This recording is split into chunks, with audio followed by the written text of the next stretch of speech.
Hi guys, so let's pick up where we left off in our last vlog as we took on an exciting journey from Hong Kong to Manchester, UK. From the chaotic process of packing up our lives to the long flights and the process of settling in, we experienced it all, but our exploration of Manchester is just getting started.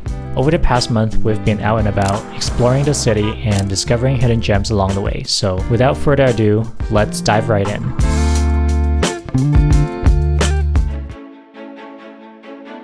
If you watched my previous video, you'll know that we stayed in an Airbnb for a whole month, and honestly it will not be missed, except for this little cat that likes to chill out outside our backyard once in a while. It's such a cutie, isn't it?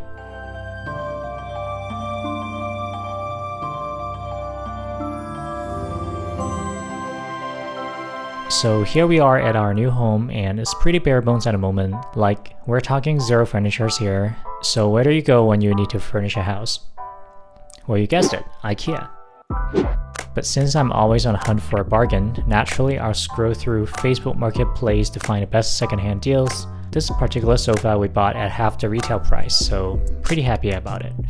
Now onto some DIY home improvement. We had this door that we knew we'd never use, so we decided to block it off and insulate it. Given the cold climate here in the UK, keeping our home warm is a must.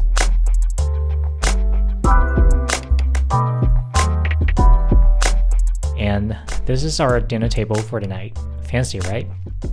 I've thought about giving you a home tour, but that might have to wait until our boxes arrive and we got everything set up.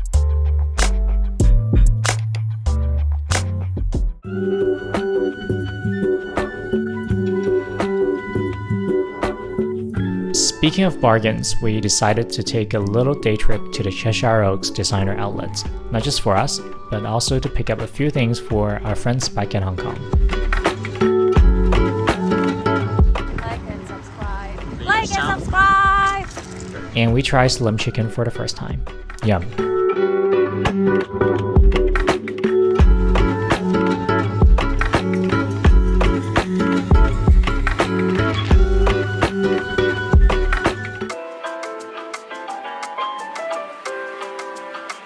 There are so many things to see and discover in the city center of Manchester. We stumbled upon a little gem in the heart of the city, but I'll tell you more about that in a bit. Let's start with some shopping, shall we? First off, we did some groceries shopping at Oseyo, a Korean supermarket in Oxford Road. The second floor has this amazing collection of instant noodles. We also discovered the milk tea that looks very familiar and yet very new to us. If you want to know more about this particular brand of the Hong Kong style milk tea, be sure to head to my Instagram, link below. So the other day we went to see Dune 2 in an IMAX theater. I've been to a few IMAX theaters in Hong Kong, but none has a screen that is as big as this one here. The immersiveness is something you can't get anywhere else.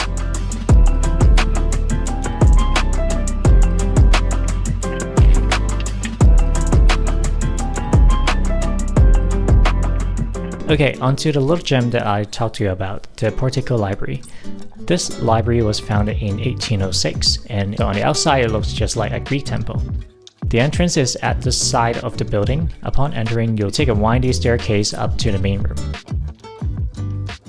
Imagine being surrounded by floor-to-ceiling bookshelves, and on those shelves are antique books, many of which are unfortunately in need of rebinding.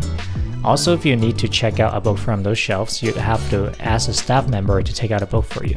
With that said, there's a small area in which a limited number of books are free to be picked up and read. There's also a cute little shop area where you can buy postcards and gifts. But here's the interesting part. If you become a paying member, you gain exclusive access to a reading room that is super aesthetic. I can only show you a photo because we did not pay.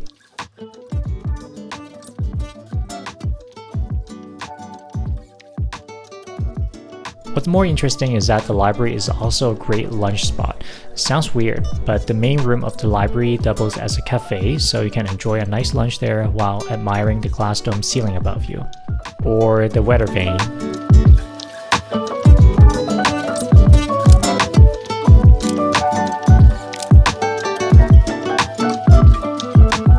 There's also an exhibition going on. Some of the books on display look really interesting, and I wish I could flip the pages of those books instead of just looking at the couple of pages on display here.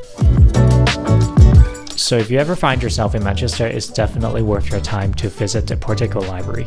If you're a book lover, you can easily spend a few hours there. Of course, there's so many things to see in Manchester, this video can't even begin to scratch the surface. So be sure to subscribe and follow my Instagram, where I'll be posting short form videos as well as vlogs like this one. See you in the next one.